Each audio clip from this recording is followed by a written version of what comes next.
在台中东市品尝完好吃的异国料理，吃饱喝足，也该动一动了。而为了从小培养呱呱正确的饮食观念，最后一站，我带呱呱要来当一日农夫。哎，大哥你在干嘛？要种菜啊？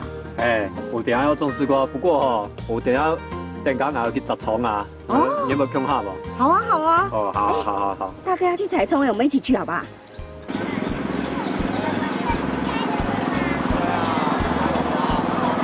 哎，多嘞，不用多嘞，摘葱的地方。来，我们这边下车哦，来，主题一下，嘿，好，嘿咻，这是我们采葱的地方哦，来，你们小心哦，这边走，来 ，go。体验当农夫，今天要采收什么呢？就是它喽，我跟呱呱都很喜欢的葱。咱这粒葱吼，都是收不用量吼，它地下量，就容易绑起来就好嘞。哎，比较下面一点。对。1、2、3，哎，起来了哦。对，然后我们就把土打一打哦。然后你把土拨一拨。这样子。轻轻的。对，然后这样拿着，哦，我们就是老叶稍微拉一拉。弟弟来，快点，好，快点，来帮妈妈。好，我们要用力喽。哇，哎呦，我会绑葱哎，好棒啊，对不对？我也是。现在有机农法种的葱，现采可以马上料理。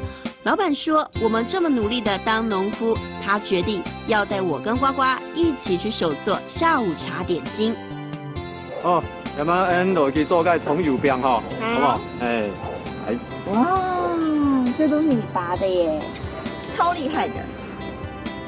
老板问我们说，要做葱油饼吗？手做葱油饼我们没有试过，还好老板很有耐心，一个步骤现场教学。